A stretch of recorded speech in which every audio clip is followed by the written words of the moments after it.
Acclame très fort pour Jésus. Célébrons le roi de gloire. Poussons les cris de joie pour son honneur. Acclamons-le, car il le mérite, il le mérite, il le mérite. Avant que nous soyons, il est le Seigneur de Tout-Puissant. Il est le Seigneur Dieu Tout-Puissant.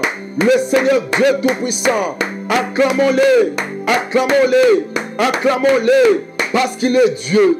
Il mérite nos acclamations. Bien-aimés dans le Seigneur, nous vous saluons dans le nom de Jésus. Soyez bénis de partout où vous nous suivez.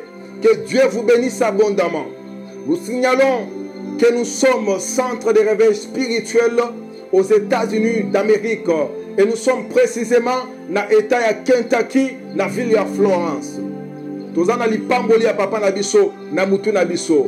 Nous ne sommes pas des enfants rebelles, mais nous sommes des enfants bien-aimés. Bien-aimés dans le Seigneur, là où tu me suis. Je ne sais pas ce que vous avez zinga nabiso. Vous avez aussi un numéro nabiso et lancé. Il y a ma bonne auto sala. Benga biso, komela biso, Zambe akoyeba kopambola yo. Alors la lingi on peut s'en quelques minutes seulement pour qu'on prie et pour qu'on partage la parole de Dieu. Avant tout, j'aimerais que tu célèbres l'Éternel Dieu Tout-Puissant par tes acclamations. J'aimerais que tu célèbres l'Éternel Dieu Tout-Puissant en l'adorant. Bien-aimé na lingo bete yesu maboko makasi opese bakombo lokumu pour abongi nango azan Zambe. Yambo biso tozala yazala kinzambe. Azanzambe te poto pona yo. Azanzambe te poto pona ye. Toyeko kuta azanzambe. Tokoleka kotika la nzambe. Zambe ya seko na seko. Merci Seigneur Dieu Tout-Puissant. Merci le roi des rois. Totombo likombo na yo. Likola ba kombo nyoso. Ozan zambe. Okotika la nzambe. Tolinga kayona motema mobimba. Nalinga kayona motema na ngambo bimba. Ozali zambe na nguya. Ozali mokonzi ya bakonzi nyonso. Liboso na yo. Oh mabolongo nyonso ezongumbama. Mabolongo nyonso ezongumbama. Ezongumbamela yo. Peminoko nyonso ezotatola. Kobeto zamo santu ya basantu. Oh Jésus. Ozan zambe. Merci Seigneur Jésus-Christ. Merci pour ton amour. Merci pour l'œuvre de la croix. Merci de nous avoir rachetés. Merci pour le sang versé à la croix. Merci, merci Jésus. Merci, merci Yahweh. Dans les noms puissants de Jésus, nous disons Amen. Oui, peuple de Dieu, nous allons passer ces moments na kati ya concentration parce que Zambe azana posa salelo komoko na vina yo. Lelo nazana posa na lobelo pour quelques minutes seulement et par après nous allons prier. Et ça n'a pas tout belé baso sambela. Mais pas la difficulté à koyeba nanya zan zambe pe Jésus Christ azanai. Ce qui osaka na difficulté wana ya ko sosola nanya zan zambe pe nanya zan Jésus Christ na kacha tango ya mabondeli ya kafu kafu na tango oyo ya enseignement ya kafu kafu na ligolandanga pour quelques minutes seulement pour être na lingaka toujours na partager na yo parole de Dieu avec osambela landanga malamu ndeko longola distraction pembe na yo koza la distrait nous toi distrait yo te ce comme distraction ezali kota na téléphone na chambre na yo ce comme ke bana baso déranger yo pour ça bango mosika Zamba linga visiter yo visitation nzambe tango yaka sata na pa bunisaka yango kolongola nga te tikanga to sambela likambo za nango zamba moni yango tikangai yango na tindinga nazali motinda mi nzambe. Nous allons lire la parole de Dieu. Nous sommes en Jean chapitre 9. Nous allons lire à partir du premier verset jusqu'à l'infini ou jusqu'à là où nous allons nous limiter. Écoute. Le verset premier, la Bible dit: Jésus vit en passant un homme aveugle de naissance. Ses disciples lui firent cette question: Rabbi, qui a péché, cet homme ou ses parents, pour qu'il soit aveugle ou pour qu'il soit né aveugle? Le verset 3. Jésus répondit: ce n'est pas que lui ou ses parents aient péché, mais c'est pour ou c'est enfin que les œuvres de Dieu soient manifestées en lui. Bien-aimé, nate mananu wana avant Tokita.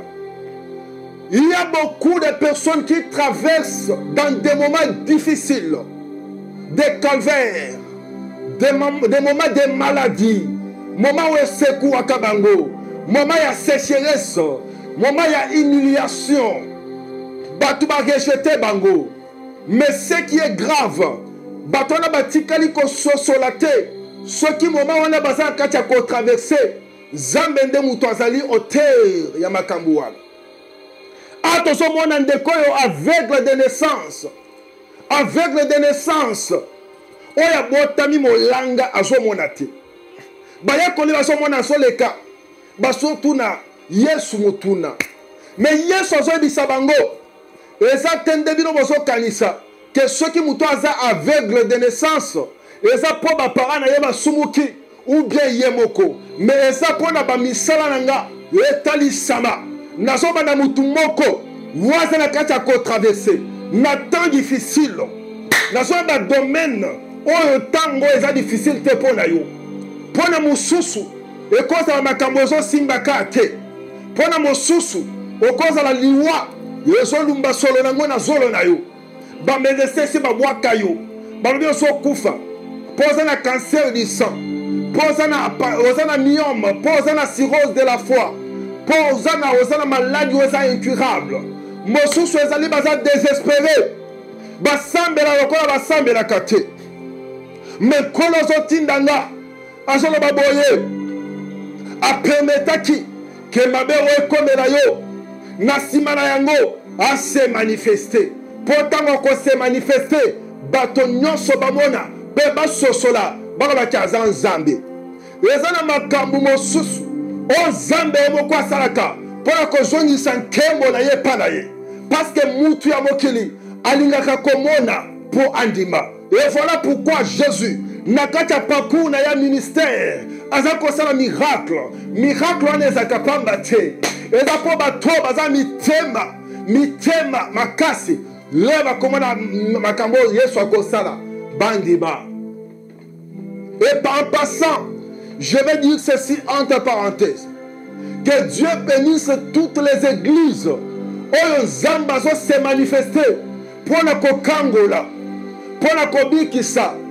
Pona ko pambola. Ces églises sont des églises bénies de Dieu. Parce que là où Dieu passe, bien aimé bilembo tikalaka. Yesu atikala jamais kolekana fi ya mutu. Mutu atikala ndenge moko. Mwana na Nzambe. Aux églises ozo mona miracle te nalobi soki miracle eza te liloba na Nzambe pe ya kofongola miso na bongo eza te bien aimé sambela Nzambe na kuselo kwa kosala pour ne pas te dire quitte cette église là bazoba maître tala muto aza molanga abo tende aza aveugle est-ce que eza ye muto asumukaki to eza bapara na ye donc dans verset 3. Jésus répondit, ce n'est pas que lui ou ses parents aient péché, mais c'est afin que les œuvres de Dieu soient manifestées en lui. Maintenant, quelles sont ces œuvres de Dieu qui doivent se manifester dans sa vie? Je parle à un homme, je parle à une femme qui a été humiliée hier. Oyo Yesu azana kati ko se révéler pour se manifester na vie na ye. Hey, mukalenga Yesu. Na lingina no baboye ndeko. Tango zolandanga awa, Zambe azana kati koloba, c'est la fin de ta souffrance. Hey, c'est la fin de ta souffrance parce que le Dieu tout-puissant s'élève dans ta vie. Il s'élève. Il s'élève. Il s'élève. Il s'élève. Et si tu crois, reçois ta guérison. Reçois ton miracle. Reçois au nom de Jésus. Oh. Écoute maintenant. Dans verset 4. Jésus dit quoi? Il faut que je fasse, tandis qu'il est jour, les œuvres de celui qui m'a envoyé. La nuit vient où personne ne peut travailler. Hey, hey, hey. Ici, Jésus parle du temps de la fin. Bien-aimé, ma commune ensemble ezoloba. Ceux qui ont qui nkele zo beta na porte na yo, na motema na yo, kokanga yango te fongola. Je viens aujourd'hui pour te parler de Jésus-Christ de Nazareth. L'homme qui peut changer ta situation. L'homme qui a la capacité de transformer ta vie spirituelle.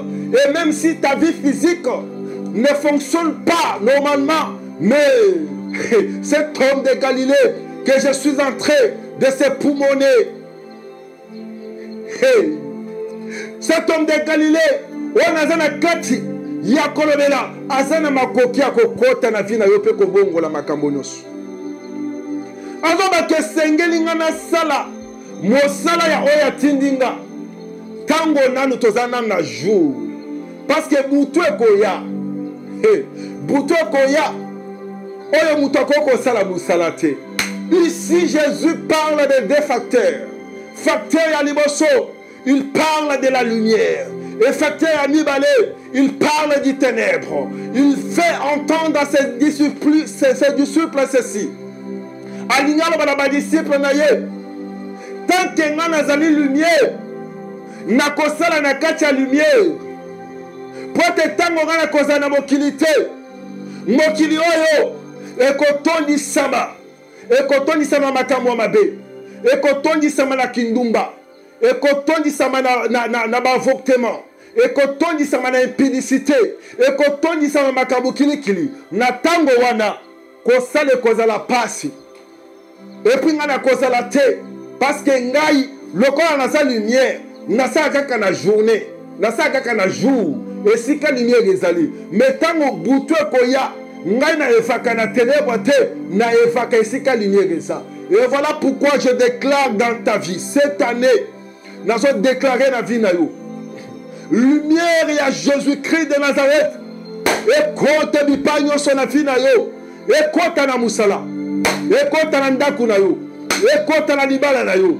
Et kote na makambo nyoso. Si tu crois en cela, reçois-les au nom de Jésus. Alors, il y a la lumière. Voilà pourquoi nous sommes dans la quatrième jour.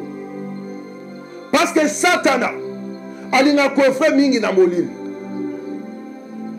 Okoluka Yesu na ténèbres kokuta yete. Bien sûr, Zambenda kela pole, pour kela butu, akela pole pour sunga biso, pour na komona pour kosala musala. Ayeko kela butu pour sunga biso. Pour tolala na kimia makelele ezala te pour banzete kola malamu tango ezali ko respirer pe akela butu pour makambo mususu ya bien pe salamaka.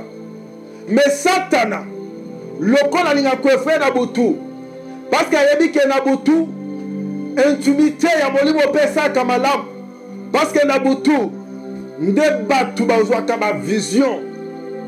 Parce que na butu nde sika bato ebele balingaka kozwa mikano ya minene. Pete na butu nde sika ba décision ba degré ya minene basinyaka yango. Mais Yesu azobisa bango esengeli nga na sala pendant qu'il est jour. Parce que tango ténèbre koya et par là nous comprendrons que nous sommes au temps du ténèbre. Bien-aimés dans le Seigneur, ce n'est pas pour rien la Bible dit, lève-toi, sois éclairé car ta lumière arrive. Voici les ténèbres couvrent toutes les nations et l'obscurité toute la terre, mais sur toi la gloire de Dieu s'élève. Il paraîtait que dans le séjour des morts, bien-aimés, et loko ezaka kuna mingi mingi esika Satan emprisonnaka batu ezaka molili ténèbres. Nde ozoyoka bakomi esoloba bato bavandaki tango molai na kati ya ténèbres bamonaki lumière ezobima na ténèbres kuna. c'est parce que Jésus-Christ, après avoir colonné Satan na ngomba Golokota, il s'engage kendeki kuna na ténèbres, kuna na séjour de mort, abima kuna pour racheter baton na joie bango abima kuna.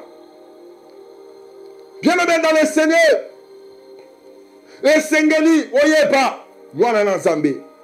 Lumière na yo, le Sengeli dominer ténèbres parce que yo za lumière, oza ténèbres te. Aïe.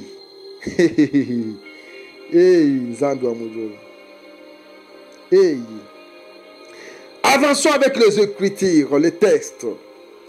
Verset 5. Pendant que je suis dans le monde, je suis la lumière du monde. Là, c'est Jésus qui parle. Le verset 6. Après avoir dit cela, il cracha à terre et fit de la boue avec sa salive.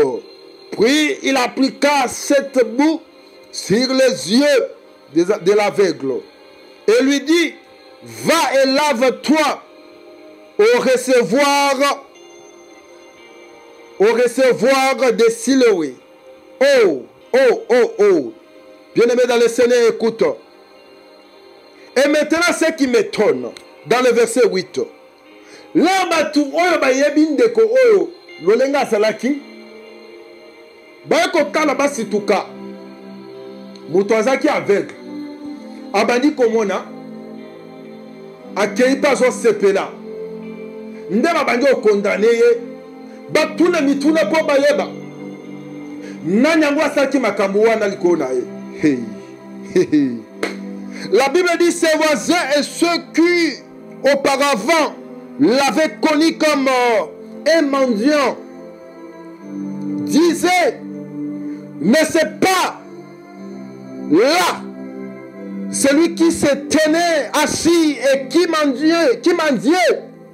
Le verset 9. Les uns disent, c'est lui.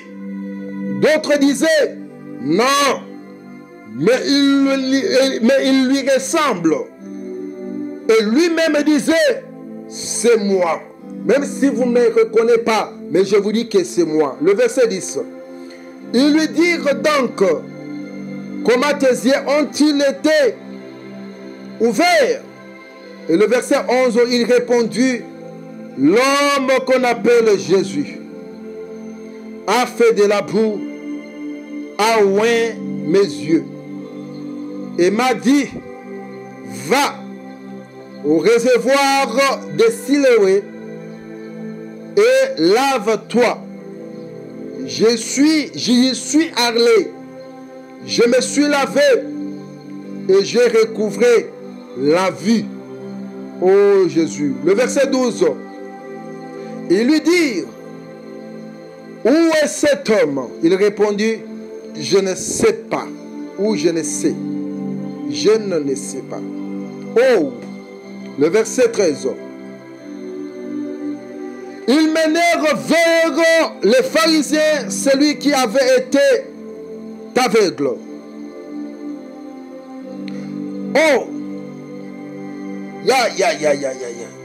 Ils menèrent vers les pharisiens celui qui avait été aveugle. Le verset 14 pour finir. Or, c'était un jour de sabbat que Jésus avait fait de la boue et lui avait ouvert les yeux. Pour finir, dans verset 18, les Juifs ne crurent point qu'il y était aveugle et qu'il y recouvrait la vie jusqu'à ce qu'ils eussent fait venir ses parents. Mutu oyo tango azaki aveugle. Mutu moko tabando chayeka. Batu nyonso bazomona mutu pamba parce que azaka aveugle. Eza makambo ezolekana na vie sociale, na vie actuelle bien-aimé. Bato mokili balingaka ko bamba libanga na manga kotela. Oui bien sûr eza mabete. Mais tango yo bengani mwana Nzambe. Omoni ke Nzambe asali bolamu. Nande kwa za pembeni na yo. Comment yo mutoza mwana Nzambe okoyoka motema pasi mpona bolamu oyo nzambe asali. Oh Jésus, na esiko sepela, na esiko kumisa nzambe, na esiko loba nzambe aza munene, na esiko loba nzambe afongolaka abongisaka vi ya batu. Muto tango azaki avec bato bandomone mutu pamba, n'est-ce pas? Muso bando bokele peut-être soyi nzambe na nguya. Peut-être muso bazaki so aza na mai na maboko ayo lungwa kuna oza nani. Mais comment mutu ya bongo mutu aza motema mawa Jésus-Christ de Nazareth aye kosalisa ye. Mais bato batondi sami na mitema ya Satana bazo condamner bolamu esika ba condamner mabe. Ah batu nzamba sunga bitema na biso. Kolo sunga bitema na biso. Aujourd'hui bana nzambe belo bazo bibenga ba chrétien. Bazo bibenga ba chrétien kana kombo mena bisale zéro. Okomona chrétien soka za na $100 esaka ya ye moko. Soit aliango na bana na ye na mwasi na ye sili. Ata yoki communiquer ke ezana mutu moko abungisi ndeko na ye. Batu bazolela moya kunda ya zate. Posa kolongola ta $10 ya ko contribuer ezate. Ngana sala ni ngande muna kendo seko isaye. Yo bosala ke ndaku wana osomona building osomona ngo kitoko. Batu batonga bandaku koleka yo bazala. Mais batika bandaku wana mingi bazo yango na ba gouvernement parce que bakomaki pe dami bange babota pete soit bana basi bakola bakenda bipai na bipai. Mais tango akufi ndako etikali baye kocha na mwa libulu mo muke moya bujata makoleza te. Immeuble etikali vanité de vanité zala muto motema malamu zala motema kosunga. Ce que nous voulons nous ambasser via mutu sepela nango kumisa nzambe. Et l'autre quand nous sanga aveugle de naissance ba memi etili boso ba pharisien. Ba pharisien baso tuna motuna. Yo aveugle nana fongoli misuna yo. Abi eza mutu moko kombo na ye Jésus. Mutu wana asali poto asangisi yango na soyi na ye. Achenga na misu. Albina ngana ke ko sokola na ebaleo babengi silowe tango kana sokoli misu na ngeboni ko kamwa te sozo mona un homme de Dieu inspiré par Dieu wazo sambela a démontré puissance en Nzambe pe muto abiki Yesu asaki ka soya achango na mabele muto amoni melelo so moni musala Nzambe was inspiré pour assembler la maille après sa mutu amela bika ko benga ngo kisite parce que bonganga eza biso bana nzambe mais Satana a déforma yango azwango na ndenga mabe nde koma lokola bikila kila to sangisa kanzambe na eloko mokote ko changa na mulongo wana te nazana mateya nazana nzela ndaso baboye ko to sangisa kanzambe na eloko mokote. Mais nzamba koko inspiré biso parce que esprit ya nzambe na kati na biso e koko kota tatina kati ya nzete po ebikisa mutu. Soko ndimi yango lobika amen nzamba bo akopambola yo. Ba pharisien mitema mabe. Lelo la sobe na pharisien moko. Nzamba tindinga pona yebisa yo. Tika motema mabe. Tika songi. Tika kotuta lisabatu mitu. Un chrétien azamuto asangisaka wakabolaka te. D'ailleurs kutu un chrétien mwana nzambe songo nika na motema na yo ko yine coach pe oyini mutuka boye yeba ke yo nandoki bozaka ndenge moko. Comment expliquer yo muto Saint-Esprit evandi na kati na yo mais oyina tangu nzambe ye moko aza nzambe ya mawo yo yebi mabe yo sala nzambe. Est-ce que nzamba sabo ya yo? Est-ce que nzamba sabo akayo? Mais comment ça fait-il qu'un homme comme toi, waza kata difficulté, waza kata problème, mais yo sika oza sepelezo ba zui penza, akufa ta kokufa. Ozandoki, tika misala mabe. Ba pharisien ba soki wana te. Ba kei ko lukana ba parents ya avec pona koyeba kaka. Mais tango ba parents ba so ya. Tango la so tanga makonyoyo. Tant que la Bible est le parent ba ye, nga lobi quand même ba parent na ye ba ye. Zambi wa budo. Bapara. Na bapara bawanga ni bandeko. Yesu Kristo. Eza makambo oya ta famille na yo. Ako wanga na yo. Eza makambo ta komuto bengani ndeko na yo. Asundoli yo. Ndeko moko ayebisinga likambo ko kamwa lelo. Le président ya mboka moko kuna en Afrique. Donc bake koluka ndeko na ye moko. Baluki ndeko na ye moko. Je sais pas ce qui maman moko papa moko. Bapese mbongo ebele. Bapese mission akende. Aboma ndeko na ye moko. Oke ndeko na ye wana. Aza président wa biso soto yebi ayebani cette fois-ci. Wazo bunda pona mboka na ye mboka ebongi. Asali makambo ezo mona na mwa ba makambo bien ezo salema. Kosala mwa ba compagnie. Kosala mwa ba makambo na ye moko ko evolue penza bien na mboka. Mais ndeko na ye moko. Parce que ba ndeko mususu o baza loposo pembe ba bengi ye. Baza posa ba atteindre ndeko na yo aza président baboma ye. Ba pese mbongo ebele ndeko andimi aboma ndeko na ye. Tala motema muto. Tala motema muto mokili. Tala motema muto mokili. Ndeko kozaka te makambulo nyonso ezaka ya kobetela batu. Okokende obetela nando kilikambu na yo akoloka yo. Zaka na bitida koluka nzambe. Soki likambo elekeli yo. Bien aimé, belela nzambe. Kota na ndako na yo. Fukama, sambela, yebisa nzambe. Nzambe ozomona tozomona te. Ozomona tozomona te. Ozomona makambo ezo komelanga. Nzambe makambo ezo simba te. Oh Jésus-Christ de Nazareth. Bien aimé, baboti aveugle baye. Ngata na zo tanga makomyo. Na yo ki motema pasi ndeko. Ngalo bia ba parents na ye baye kamemo baboti. Tango bazo banini. Makambu ya lobi ke muto afongole misu. Yenda lobi yango biso toyebi yango te. Lokola zape mukolo botu na yeye moko loba expliquer. Makomi na nzambe sobake basoba makamwana pona kobanga ba pharisien po ba condamner bango. Mais azande ko na bino. Aza makila na bino. Tika na ebiso ndeko.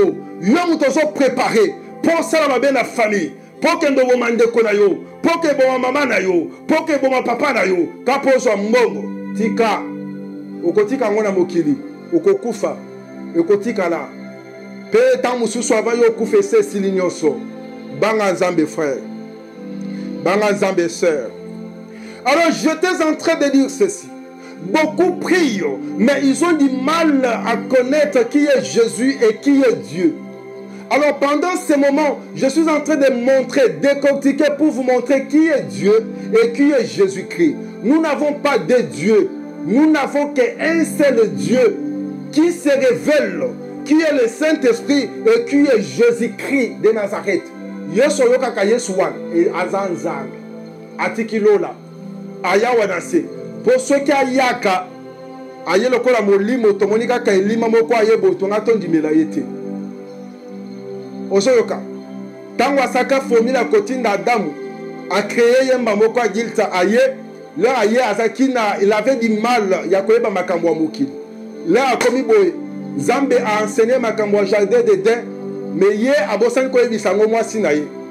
Abosani ko enseigner mwasi na ye ndenge nzamba enseigner qui n'est pas. Parce que yaza ki wan avant que tout moi ça ya peut-être. Alors, qu'est-ce qui s'est passé? Tango mwasi ba keko kose na sepa. Parce que mon bal a enseigné qu'à y était. Moi, ça connaît na bopete nyonso.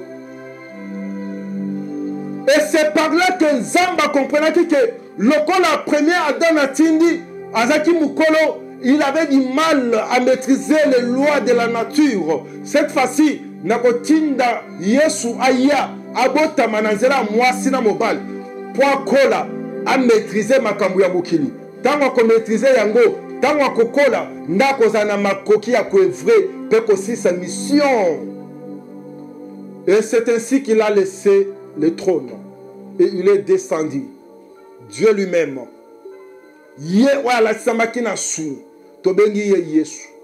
Tango yaki, aye kosi kolabiso, musale sale. Kobanda lelo. Yo mutozaka la difficulté à koyeba ke Jésus azanani, Nzamba azanani. Jésus azali Zambe. Tokomona ngo ngana yo awa. tika totanga no makumi na nzambe poto sosola biso nyonso ensemble laza na posa yo mutu ozalaka na difficulté ya koloba oh Jésus aza nani bongo nzambe bongo Saint-Esprit Jésus aza nzambe Saint-Esprit aza nzambe toza na banzambe misato te toza na banzambe mibale te toza na nzambe kaka moko ye wana nde azose révéler lokola Jésus ye wana kaka nde azose révéler lokola Saint-Esprit kobanda lelo soki mutu atuni yo motuna loba na ye nzambe azaka moko mais Jésus nde nzambe. Alors tozotanga makomi Jésus azala baboye na badisciple na ye que votre cœur ne se trouble point, croyez en moi et croyez en Dieu. Je répète pour arranger. Que votre cœur ne se trouble point, croyez en Dieu et croyez en moi. Ok? Il y a plusieurs demeures dans la maison de mon Père. Si cela n'était pas, je vous l'aurais dit, je vais vous préparer une place. Et le verset 3. Et lorsque je m'en serai allé et que je vous aurai préparé une place, je reviendrai et je vous prendrai avec moi, afin que là où je suis, vous y soyez aussi. Le verset 4. Vous savez où je vais et vous en savez le chemin. Maintenant, écoutez ce que Thomas Jésus Christ dans verset 5. Thomas lui dit, Seigneur, nous ne savons où tu vas. Comment pouvons-nous en savoir le chemin? Et le verset 6 maintenant, là où Jésus répond, qu'est-ce qu'il dit?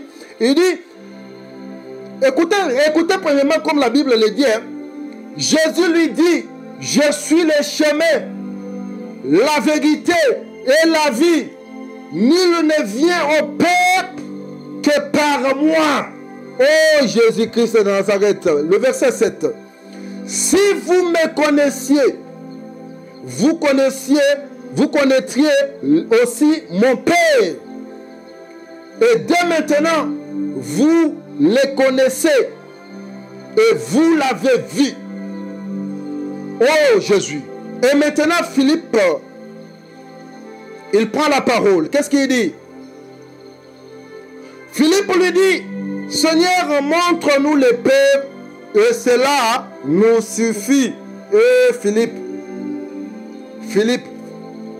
azobate yona kisabiso ka nzambe yamwe bonge koki na biso. Mais Philippe azobosana ke azoloba na nzambe liboso na ye. Philippe obanda kotambola na nzambe mandara shebro sayaka. Oh Jésus de Nazareth. Bato bele bazalaka tia kobunga. Mutu azotambola na nzambe mayeba teke nzambe azalaka. Mutu nzambe akeli na ye lilingi na ye. Mutu nzambe akamati esprit na ye moko ya nzambe atie na kati ya mutu. Mais mutu azomibosana, mutu azomiyeba te. Est-ce que yo miyebaka? Est-ce que yebaka bitumba o Satan azobungiso eza pona nini? Satan abungisaka biso pona likambuka moko. Makambo nyonso ya malamu nzamba alinga asala Satana avant à se rebeller nda asalela biso. Alors, à chaque fois que le diable te regarde, azomona makambo nyonso oya rata. O nzambe sengraki apesa ye ayeko tiango na kati na yo tika na fongolo yeba omoni nzoto na yo Bible ezoba nini oza mabele no okozonga na mabele mais loko nini ezaka na mabele toza na or na mabele toza na diamant na mabele toza na cuivre toza na étain ba pierre nyonso ya motuya mabanga nyonso ya talo o technologie ya mokili mobimbe lukaka eutaka na mabele nde na mabele wana nzambe azwa aforma yo donc ndoza wana ata batia bandako etonda na bamillion ekokoka na valeur o nzambe asala yo te ndeko lokola Satan azaki ogeye abanda koluka gloire alingaki kembo mingi mais tango ya azotala yo azomona ozongala azomona oza na valeur azomona ozoirite makambo ya rata nde koyina liboso satana ayinelaka biso yango wana parce que toza bana nzambe azaka mwana nzambe mpenza te ye azalaki kaka ekelamu mais ase rebelaka ntango ye aye kose rebele nde esali ke na ligne oyo azalaki classé comme fils biologique aye moko alungwa azalaki disqualifié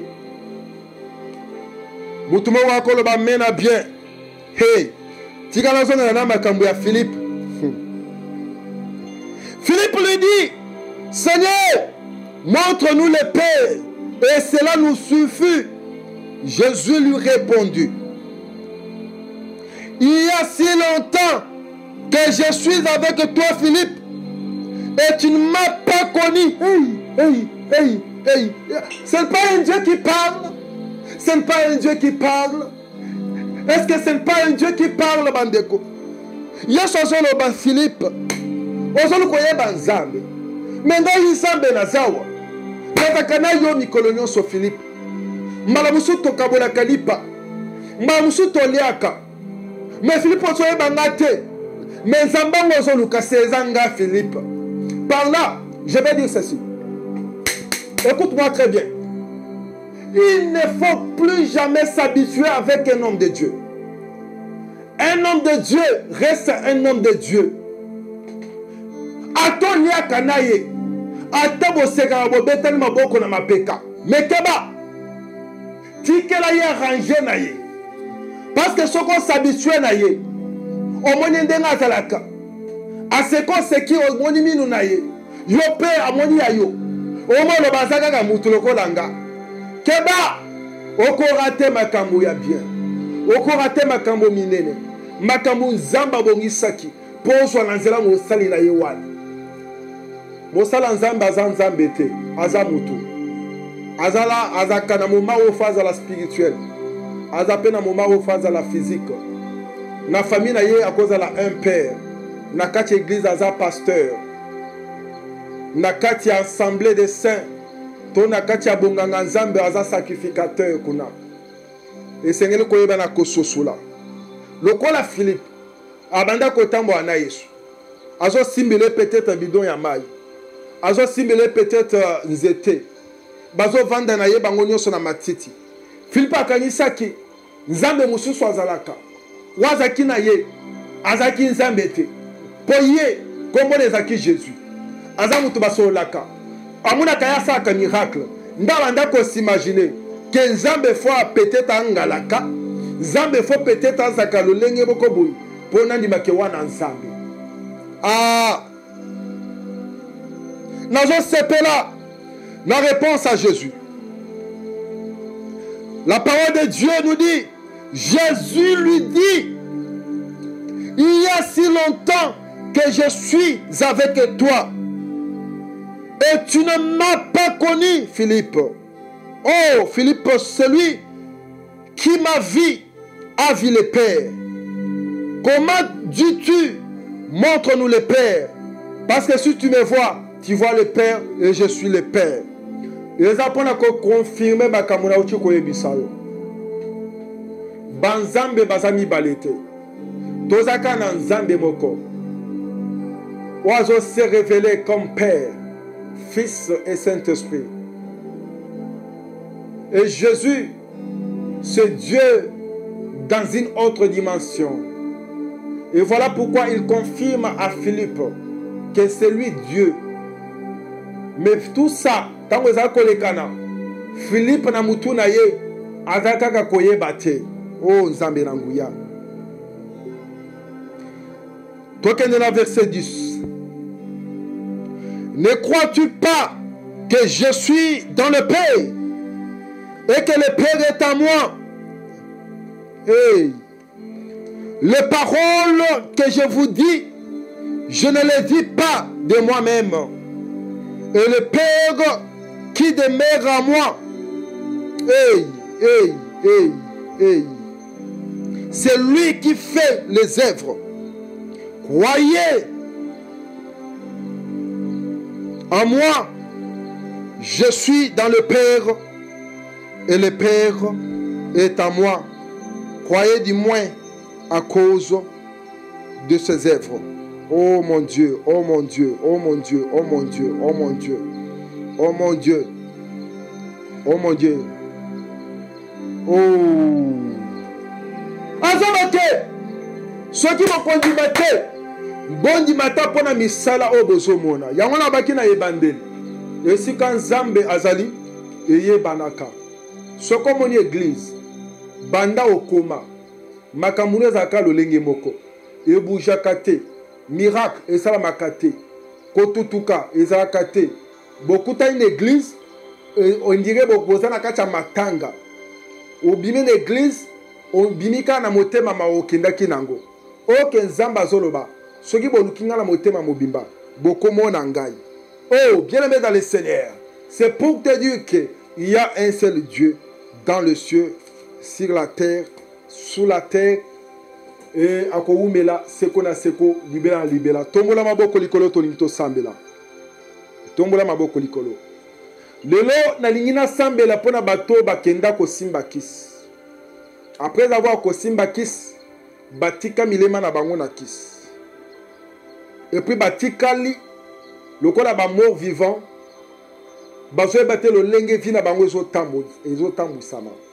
Le Seigneur m'envoie aujourd'hui pour prier pour ces personnes. Bisiko zali, nalingo sambela ndeko. Osoko ebe sa Nzambe. Nzambe nanguya, kanisanga na pokwa lelo. Kanisanga na tongwa lelo. Kolansema erio zali. Loba na Nzambe. Makambo ngala kenda koluka. Lele lukelinga mbeba. Loba na Nzambe.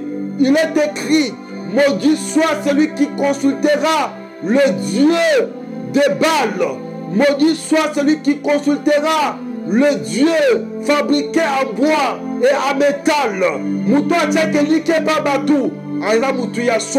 Mais celui qui se confie en Dieu, bien aimé,